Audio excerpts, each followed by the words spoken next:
সম্মানিত দর্শক শ্রোতা, আসসালামু আলাইকুম। আপনারা যারা আমাদের প্রযোজিত মাল্টিমিডিয়ার গ্রাহক, আপনাদের সবাইকে জানাই আন্তরিক মোবারকবাদ। আপনাদের আন্তরিক সহযোগিতা ও আল্লাহর অশেষ মেহেরবানিতে অপসংস্কৃতির এই দুঃসময়ে ভবিষ্যৎ বংশধরদের রক্ষা ও সুস্থ সংস্কৃতির সুবাতাস ছড়িয়ে দেওয়ার প্রত্যয়ে আমরা নিরন্তর প্রচেষ্টা চালিয়ে যাচ্ছি। আপনাদের প্রতি বিশেষ অনুরোধ, আপনারা আমাদের original cassette, CD, VCD, DVD ক্রয় করুন।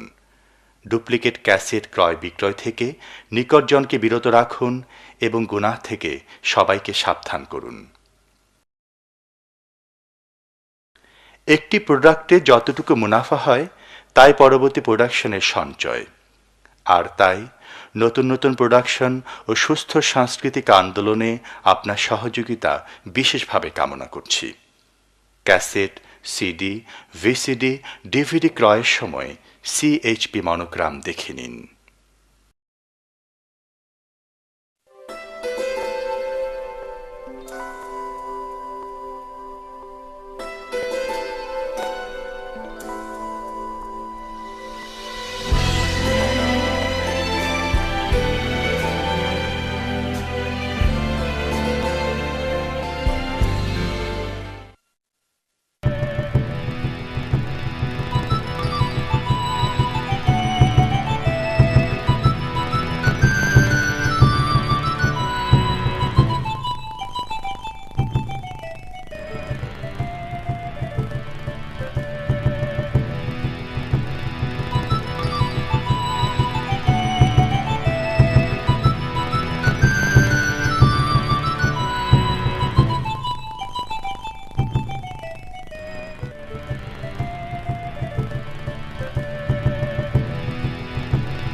এই হচ্ছে মাট্রিয়া, মিশরের রাজধানী কায়রোর উপকণ্ঠেরই একটি এলাকা আল জাদিরে এর অবস্থান।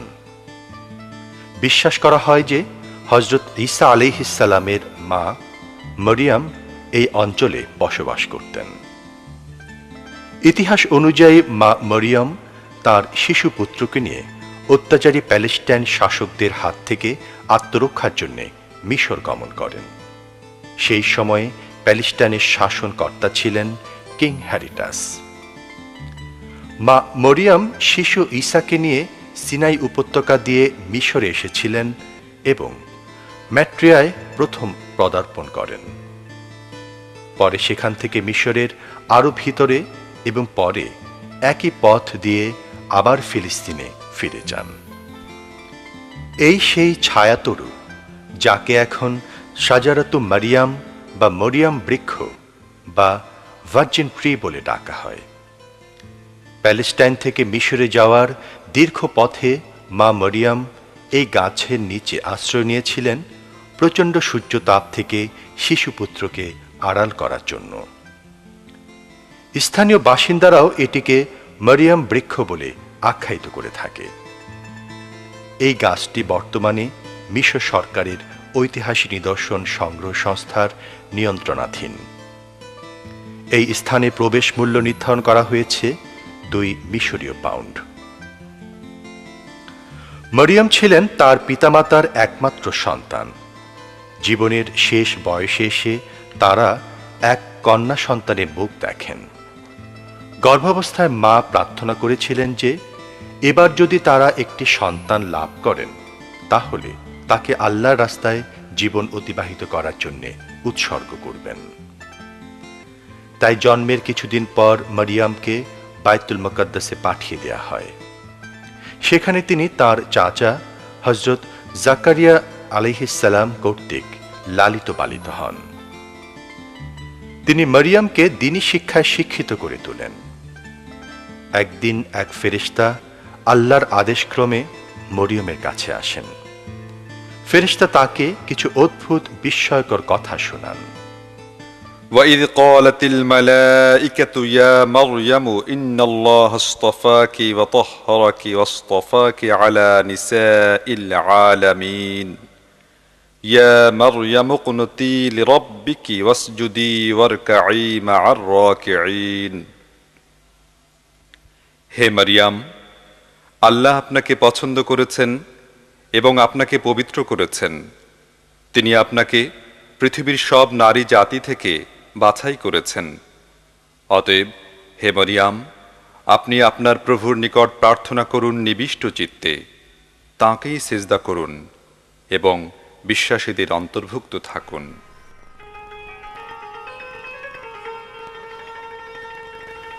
মহান রব্বুল আলামিন মরিয়মকে একজন নবীর মা হিসেবে বাছাই করেন। কোনো পুরুষের সঙ্গ ছাড়াই আল্লাহর অশেষ কুদরতে তিনি গর্ভবতী হন এবং এক পুত্র সন্তান লাভ করেন। নাম রাখেন ঈসা। এই চৌবাচ্চাটি মা মরিয়ম নিজে স্থাপন করেছিলেন শিশু ঈসা আলাইহিস সালামকে গোসল করাবার জন্য। মরিয়ম বৃক্ষের সন্নিকটে আরেকটি গাছের নিচে এই চৌবাচ্চাটি অবস্থিত। এর গায়ে কোনো উৎকীর্ণ লিপি না থাকলেও এটি মরিয়ম আর ঈসার জীবনের একটি গুরুত্বপূর্ণ নিদর্শন। অবিবাহিত মরিয়মের ঘরে শিশু ঈসার জন্ম বাইতুল মুকদ্দাসের লোকজনের মধ্যে বিরূপ প্রতিক্রিয়া সৃষ্টি করে। তারা তাকে অবৈধ সম্পর্কের দায়ে অভিযুক্ত করে এবং প্রচার করে যে মরিয়মের অনৈতিক সম্পর্কের ফল হচ্ছে এই শিশু। এ অবস্থায় আল্লাহর অশেষ রহমতে শিশু ঈসার জবান খুলে যায়। তিনি বলেন যে তার মা সম্পূর্ণ পবিত্র আছেন, কোনো অনৈতিকতা তাকে স্পর্শ করেনি।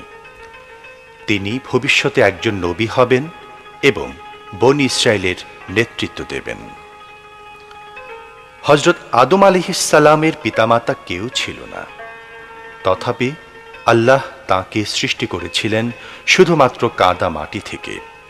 এক্ষেত্রেও তাই হয়েছে। পুরুষের সান্নিধ্য ছাড়া মরিয়মের গর্ভধারণ মহান আল্লাহর নিকট কোনো অসম্ভব বিষয় নয়।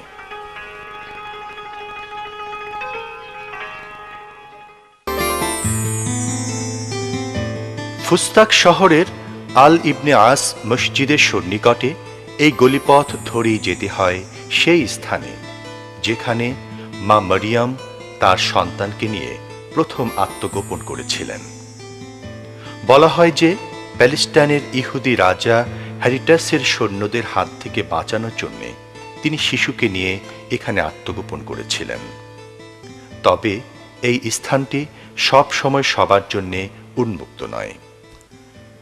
হেরিটাসের সৈন্যরা হন্যে হয়ে মরিয়ম আর ঈসাকে খুঁজছিল এই আশঙ্কায় যে এই শিশু একদিন বড় হয়ে রাজা হেরিটাসকে সিংহাসনচ্যুত করবে। হযরত ঈসা আলাইহিস সালাম স্বল্প সংখ্যক উলুল আজমি নবীদের মধ্যে তিনি একজন, যারা তাদের দায়িত্ব পালনকালে সমসাময়িক পরিবেশ, সমাজ ও রাষ্ট্র থেকে কঠিন চ্যালেঞ্জের মুখোমুখি হন।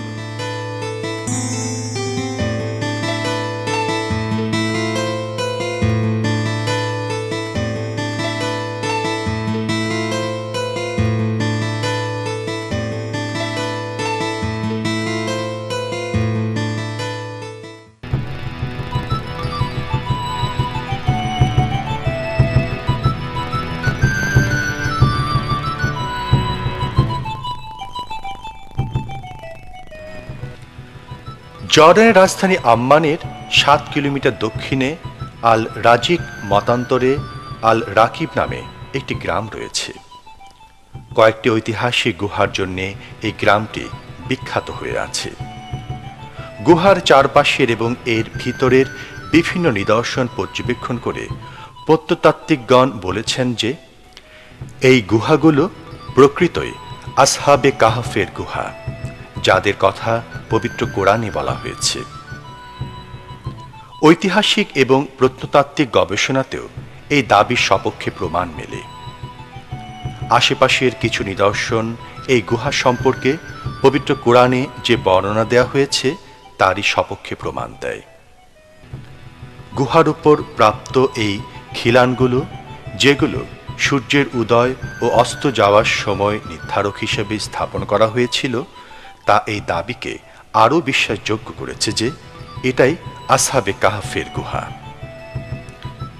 1868 সালে ক্লেমোর গনো নামে একজন ফরাসি প্রত্নতত্ত্ববিদ আরাকিন নামে একটি গুহা পরিদর্শন করেন।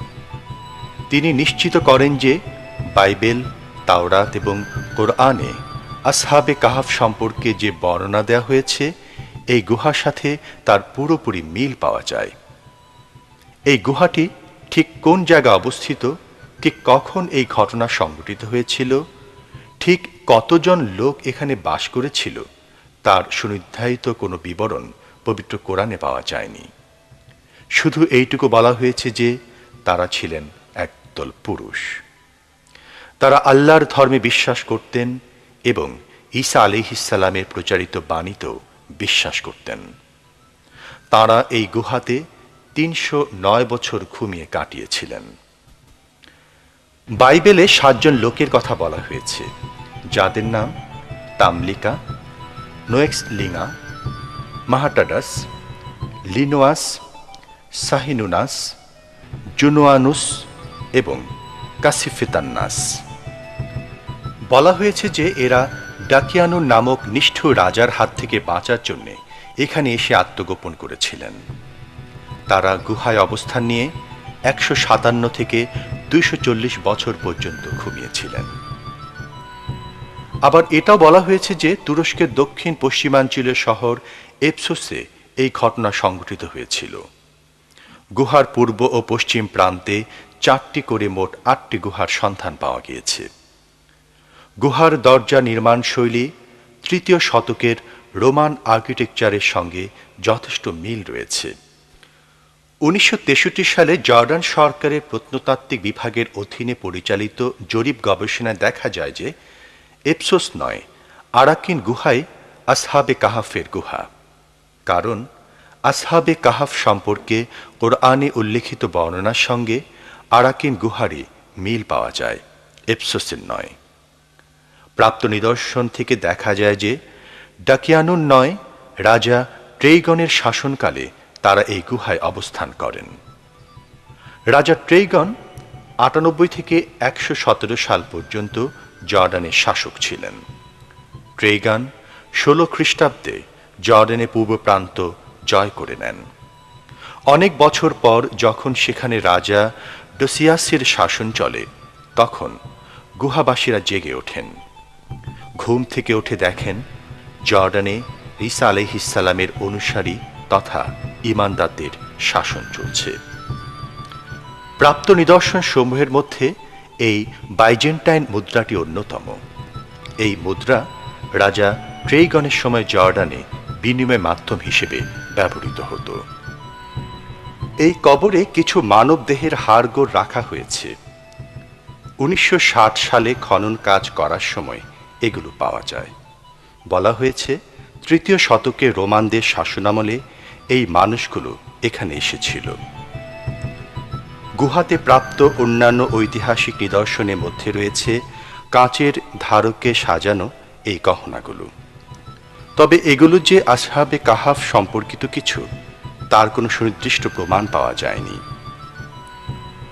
পবিত্র কোরআনে আসহাবে কাহাফের উল্লেখ সকলের জন্যই একটি গুরুত্বপূর্ণ শিক্ষা। যারা ঈসা আলাইহিসসালামের কথায় বিশ্বাস করেছিল, তারা এক আল্লাহর ইবাদত করত। মহান রব্বুল আলামিন বলেন, إذ أوى الفتية إلى الكهف فقالوا ربنا آتنا من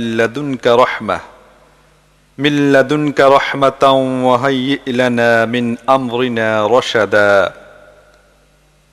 যখন তারা কয়েকজন যুবক গুহায় আশ্রয় গ্রহণ করল এবং তারা বলল, হে আল্লাহ, আমাদেরকে বিশেষ রহমত দ্বারা ধন্য করো এবং সমস্ত ব্যাপারটি সুষ্ঠু ও সঠিক রূপে গড়ে দাও।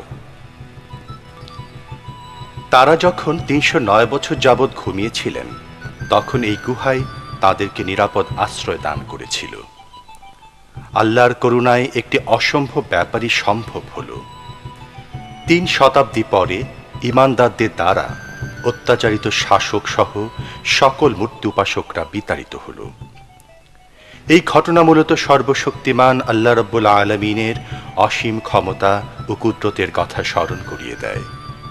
এই নিদর্শনগুলো এখন বিশ্বাসীদের জন্য অমূল্য সম্পদ।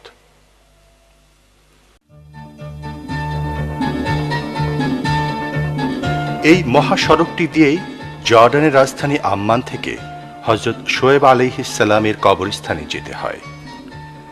রাস্তার দুপাশে সবুজ বৃক্ষরাজিতে ছেয়ে আছে উঁচু উঁচু পাহাড়গুলো।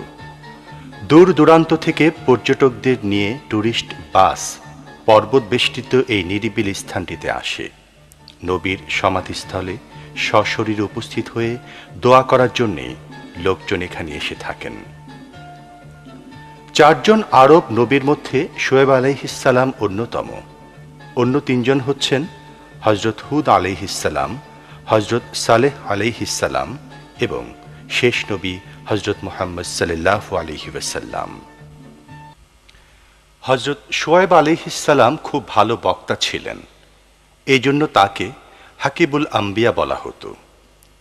শান এবং হিজাজের মধ্যবর্তী মিআন গ্রামে মাদিয়ানদের সঙ্গে তার অনুসারীরা বাস করত।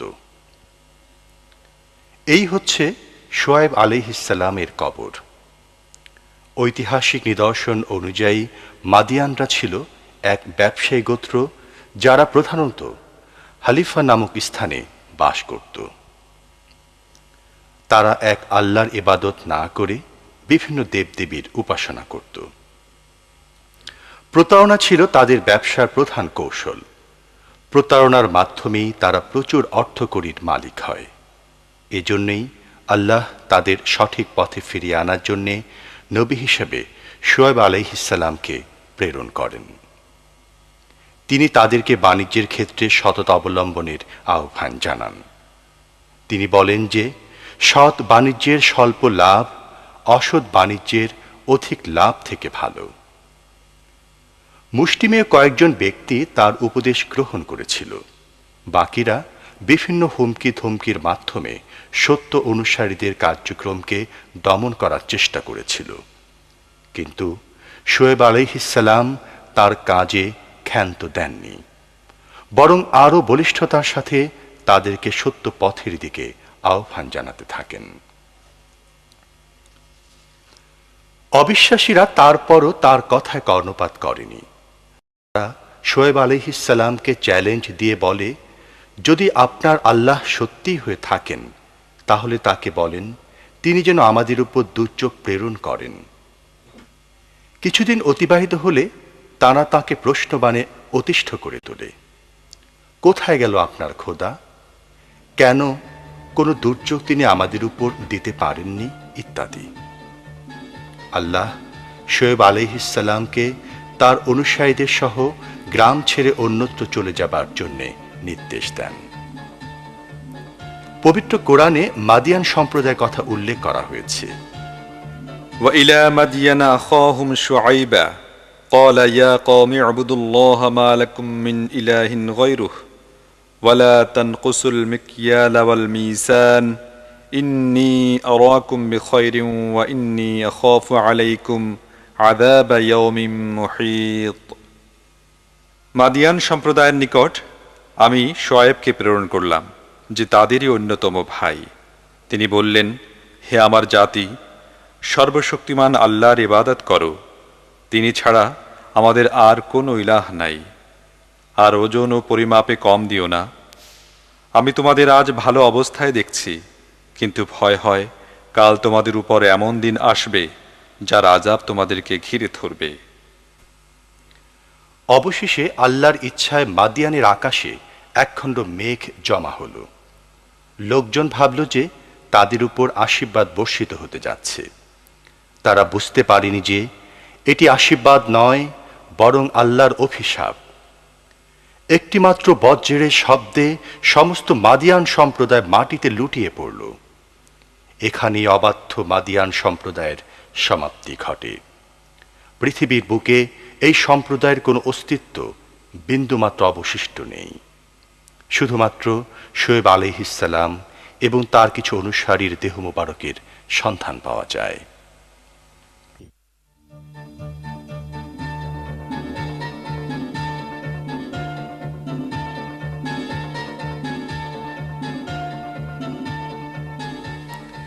কয়েক বছর পূর্বে এই উপত্যকায় জনবসতি গড়ে ওঠার আগে এটি ছিল মরুভূমির মাঝখানে একখণ্ড উর্বর জমি মাত্র। এখন এখানে প্রচুর পরিমাণে আঙুর, জলপাই আর বেদানার চাষ হয়। তবে অল্প সংখ্যক কিছু লোক এগুলো সংগ্রহ করে। বলা হয় যে এই লোকগুলো আসলে এই জমির মালিকদের উত্তরপুরুষ।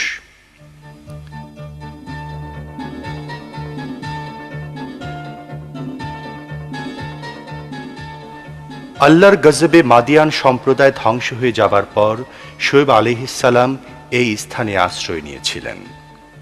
এই স্থানেই হযরত মুসা আলাইহিসসালাম হযরত শোয়েব আলাইহিসসালামের কন্যাকে বিয়ে করেছিলেন। বিয়ের আসরে শোয়েব আলাইহিসসালাম তার জামাতাকে নিজের তরবারির খাপটি উপঢৌকন হিসেবে দিয়েছিলেন। এই জমিটি অত্যন্ত উর্বর। বর্তমানে এখানে জর্ডানের অধিবাসীরা আবাস গড়ে তুলেছে। তারা এখানে ফল ফলাদি ও শাকসবজি উৎপন্ন করছে এবং পশুপালন করে নিজেদের ভাগ্য করার চেষ্টা করছে।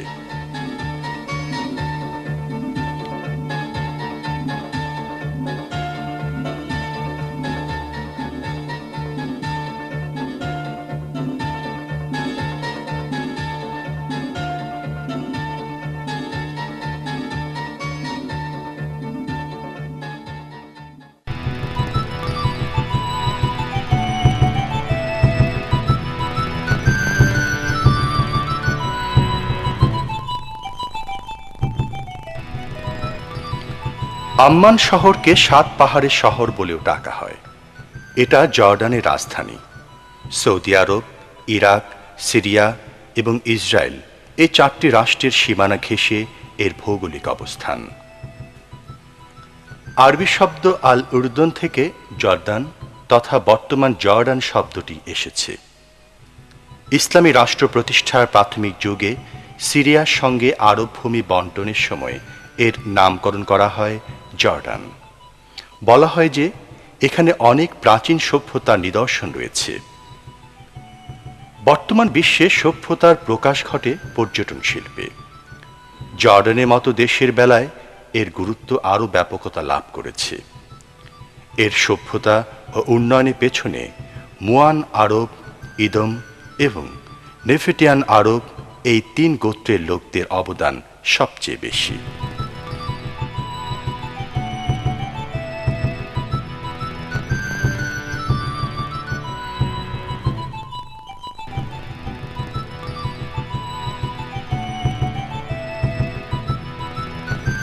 জর্ডানের যে স্থানটির কথা পবিত্র কোরআনে উল্লেখ করা হয়েছে সেটি হচ্ছে জুডি হিল বা জুডি পর্বত।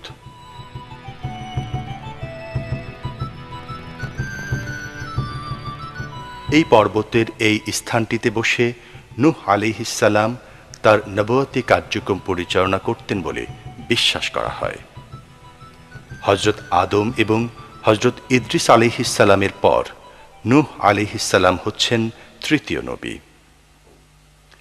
480 বছর বয়সে তিনি নবুয়ত প্রাপ্ত হন আর শেষ নিঃশ্বাস ত্যাগ করেন 950 বছর বয়সে। নূহ আলাইহিসসালাম তার সম্প্রদায়কে আল্লাহর একাত্মবাদের দাওয়াত দিলেন এবং সব ছেড়ে এক আল্লাহর ইবাদত করার আহ্বান জানালেন। কিন্তু তার আহ্বানে তারা সাড়া না দিয়ে উল্টো তিরস্কার করল। এমনকি তার আপন স্ত্রী সন্তানগণ বছরের পর বছর ধরে হাজার চেষ্টা করার পরও অতি নগণ্য সংখ্যক লোক তার কথায় কর্ণপাত করে। তাদের এই চরম অবাধ্যতা আল্লাহর ক্রোধের কারণ ঘটায়। অবশেষে আল্লাহ রাব্বুল আলামিনের নির্দেশ মতো নূহ আলাইহিস সালাম একটি নৌকা তৈরি করেন এবং তাতে মুষ্টিমেয় অনুসারীদের সহ আরোহণ করেন। সঙ্গে তার পালিত পশুগুলো নেন। তারপর আল্লাহ পুরো এলাকায় এক মহাপ্লাবনের সৃষ্টি করেন। নৌকার বাইরে অবস্থানকারী কোনো প্রাণী আর জীবিত রইল না, সব মহাপ্লাবনের পানিতে নিমজ্জিত হয়ে যায়। এই পর্বত চূড়াকেই নূহ আলাইহিস সালামের সর্বশেষ অবতরণ স্থল বলে ধরা হয়। অর্থাৎ মহাপ্লাবনের পর এখানেই প্রথম নূহ আলাইহিস সালাম তার নৌকা ভিড়িয়েছিলেন। এই ঘটনার মধ্য দিয়ে নূহ আলাইহিস সালামের 470 বছরের নবুয়তি জীবনের অবসান ঘটে।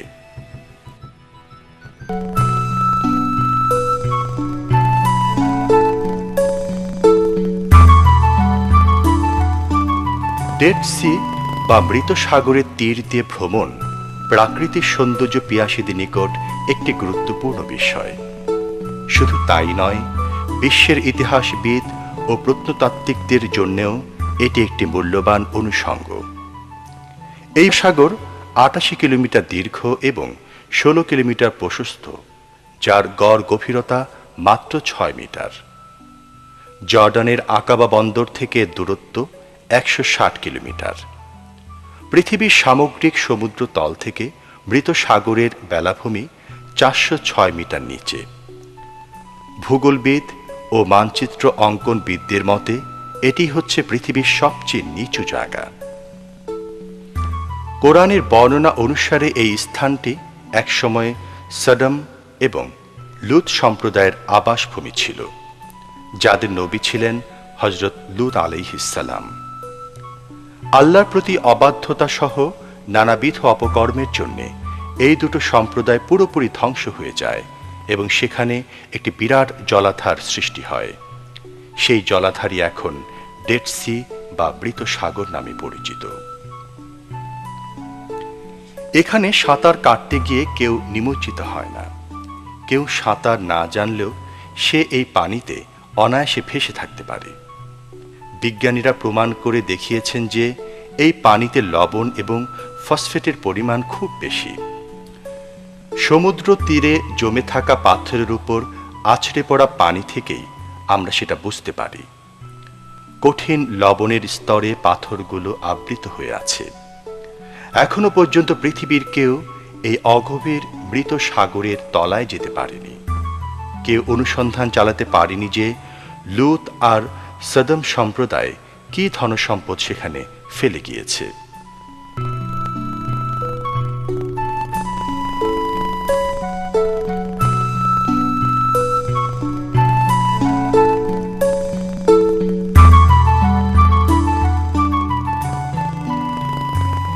উঁচু পর্বত ঘেরা এই সড়কটি পেট্রাকে যাওয়ার একমাত্র পথ।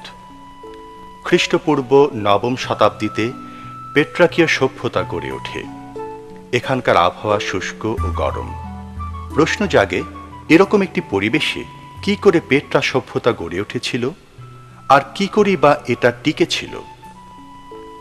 যাত্রাপথের দুপাশে দেখা যায় যাযাবর বেদুইন সম্প্রদায়ের লোকেরা মেষ চড়াচ্ছে। পেট্রা চারিদিক দিয়ে পর্বত বেষ্টিত। আম্মান থেকে এর দূরত্ব ২০০ কিলোমিটার। অনেক উঁচু খাড়া পাহাড় পাড়ি দিয়ে পেট্রায় যেতে হয়। নেফাটিয়ান আরবরা খ্রিস্টপূর্ব ৯ম শতাব্দীতে এই সভ্যতা গড়ে তোলে।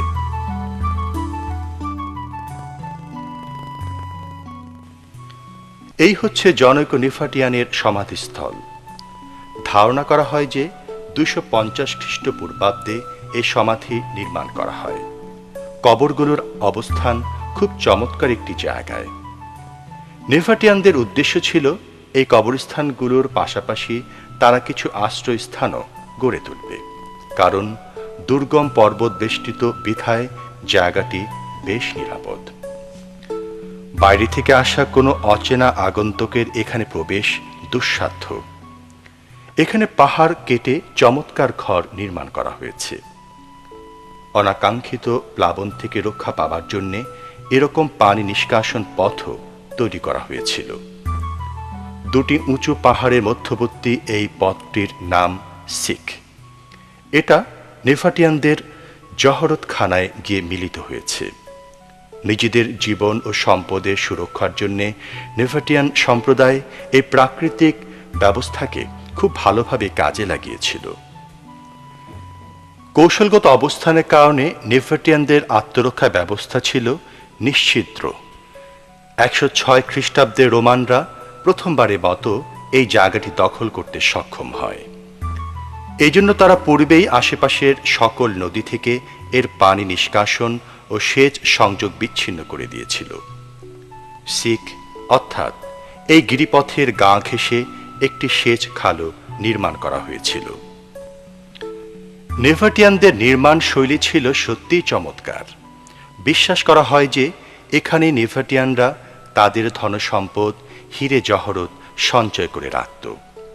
কঠিন পাথরের পর্বত গাত্রে খোদাই করে নির্মিত এই গৃহসজ্জাটি এই এলাকাটিকে ভ্রমণকারীদের একটি লোভনীয় স্থানে পরিণত করেছে। সৌদি আরবের মাদিয়ান সালেহ নামক স্থানেও এই ধরনের নির্মাণ কাজের কিছু কিছু নমুনা দেখা যায়। পাহাড়ের গায়ে খোদাই করে নির্মিত এইসব খোপ নেফাটিয়ানদের বাসস্থান হিসেবে ব্যবহৃত হতো। বর্তমান যুগের অ্যাপার্টমেন্ট ভবন, বহু কামরা বিশিষ্ট বাড়িঘর নির্মাণ কৌশল মূলত নেফাটিয়ানদের এই নির্মাণ কৌশল থেকে এসেছে। তখনকার দিনে এটি ছিল বিশ্বের সবচেয়ে বিস্ময়কর নির্মাণ কৌশল। বাসস্থান নির্মাণের এসব কৌশল নেফাটিয়ানরা কিভাবে অর্জন করেছিল সেটাও একটা রহস্যময় ব্যাপার। প্রায় 3000 লোক এখানে বাস করত। আবাস গৃহগুলোর পাশেই এই মিলনায়তনটি অবস্থিত। 106 খ্রিস্টাব্দে রোমানরা পেট্রা জয় করার পর এই মিলনায়তনটি নির্মাণ করেছিল বলে ধারণা করা হয়। প্রায় 5000 লোক এখানে বসে অনুষ্ঠান উপভোগ করতে পারত। 330 খ্রিস্টাব্দে বাইজেন্টাইন যুগে এই স্থাপনাগুলোকে একবার মেরামত করা হয়েছিল। পরে জনসংখ্যা বৃদ্ধির প্রেক্ষাপটে আরও নতুন নতুন পাহাড় খোদাই করে গৃহ নির্মাণ করা হয় এবং পুরাতনগুলোকে আরও বড় করা হয়। 7ম শতাব্দীর শুরুর দিকে মুসলমানরা জর্ডান জয় করার পর এতদ অঞ্চলে রোমান আধিপত্য পুরোপুরি খর্ব হয়ে যায়। ফলশ্রুতিতে পেট্রার গুরুত্ব কমে যায়। তখন এই স্থানটি শুধু মক্কায় গমনকারী লোকদের বিশ্রামস্থল হিসেবে ব্যবহৃত হতো। নেফাটিয়ানদের এই নগর সভ্যতা 800 বছর টিকেছিল।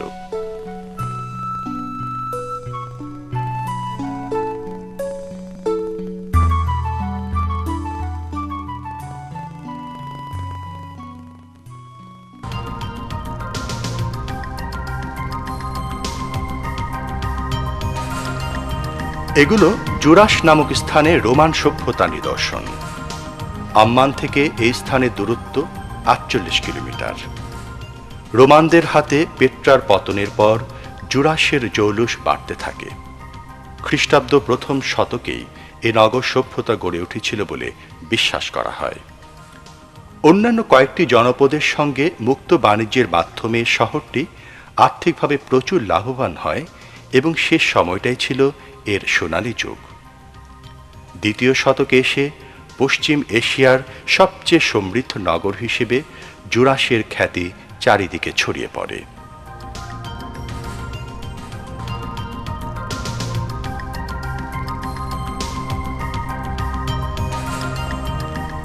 এই ঝর্ণাটির নাম নিমফিল।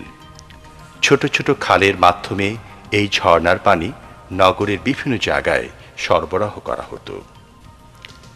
এই বৃত্তাকার পাটাতনটি সাধারণ রোমান চারুকলা নিদর্শন বহন করে। নগরের উঁচু উঁচু খিলানগুলো রোমান নির্মাণ কলার সাক্ষ্য বহন করছে।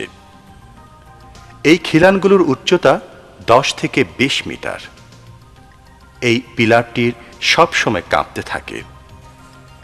গোড়ায় একটি ছুরি এভাবে স্থাপন করলে এর কম্পন অনুধাবন করা যায়।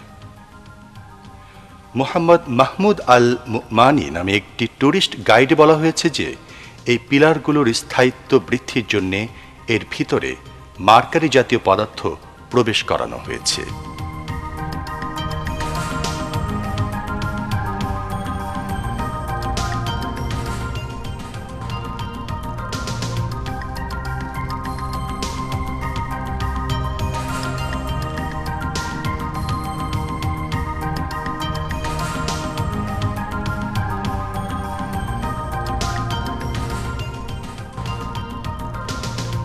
চার হাজার দর্শকের স্থান সংকুলান হয় এই মিলনায়তনটিতে। আজও এটি হুবহু পূর্বাপর অবস্থায় টিকে আছে। অষ্টম শতকে একটি শক্তিশালী ভূমিকম্পের পরও এটি দাঁড়িয়ে আছে। ইতিহাসবিদদের মতে 629 সালে মুসলমানগণ ইয়ারমুকের যুদ্ধে রোমানদের পরাজিত করে। এর ফলে তারা রাজ্যের পূর্ব প্রান্তের নিয়ন্ত্রণ হারায়। তখন থেকে জুরাশ তার ঔজ্জ্বল্য হারায়।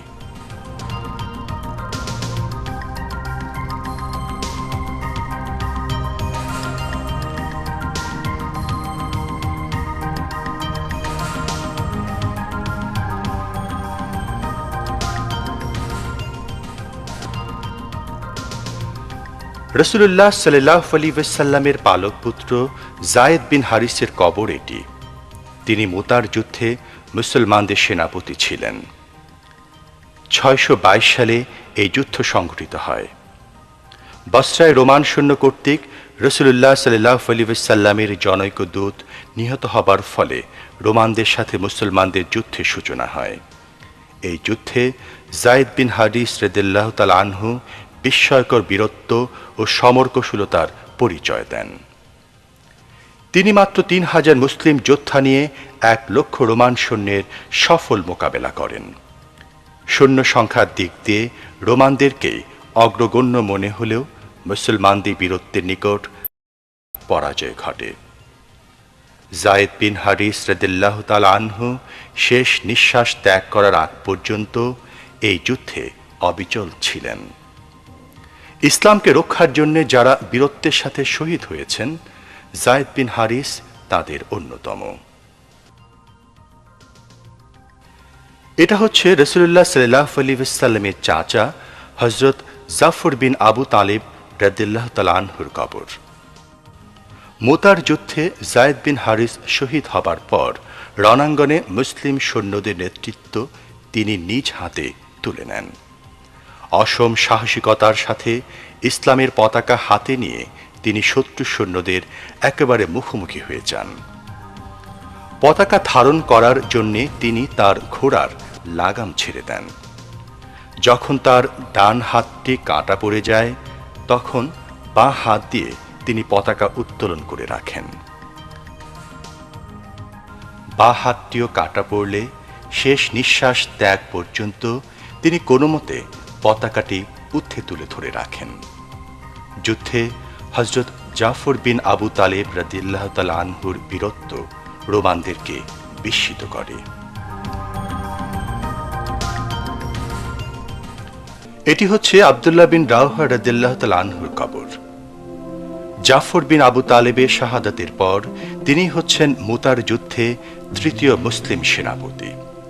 তিনিও শহীদ হওয়ার আগ পর্যন্ত ইসলামের পতাকা ধারণ করেছিলেন। মুতার যুদ্ধে মুসলমানদের 3 জন সেনানায়ক শহীদ হন। এই পর্যায়ে এসে চতুর্থ সেনাপতি হিসেবে দায়িত্ব নেন খালিদ বিন ওয়ালিদ। এই সময় রোমানরা পশ্চাদপসরণ করতে শুরু করে। মুতার যুদ্ধ এটাই প্রমাণ করে যে এক আল্লাহর উপর ঈমান এনে মুসলমানগণ কতটুকু নির্ভীক আর আত্মত্যাগী হতে পেরেছিল। এই 3 শহীদের উচ্চ নৈতিকতা আর তিতিক্ষার নিকট সকল ভয় ভীতির পরাজয় ঘটে। সুসজ্জিত বিশাল রোমান সেনাবাহিনী মুসলমানদের মনে এতটুকু ভীতির সৃষ্টি করতে পারেনি। মুতার যুদ্ধের অল্প কিছুদিন পরই জর্ডান ও পার্শ্ববর্তী অন্যান্য রাজ্য ইসলামী রাষ্ট্রের অন্তর্ভুক্ত হয়।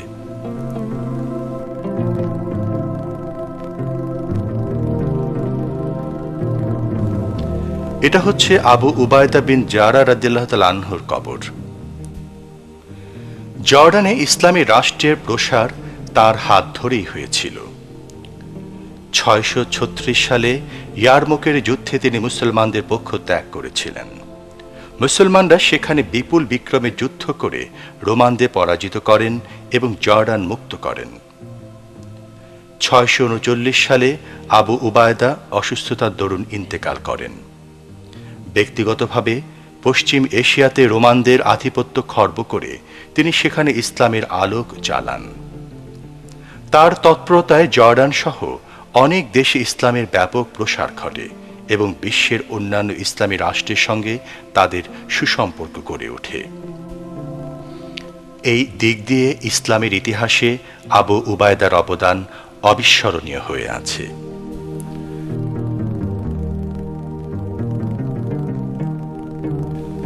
অতীতের এইসব ঐতিহাসিক স্থাপনা ও নিদর্শনগুলো বর্তমান সময়ের উজ্জ্বল সাক্ষী। ইতিহাস প্রমাণ দেয়, যারা আল্লাহ তাআলার অনুসারী ছিল তারাই যুগে যুগে সম্মানিত ও মর্যাদাশীল হয়েছে, আর অস্বীকারীদের আল্লাহ দুনিয়া থেকে নিশ্চিহ্ন করেছেন অপমানের সাথে। মহান রব্বুল আলামিন আমাদের সত্যের পথে অবিচল রাখুন। আমিন।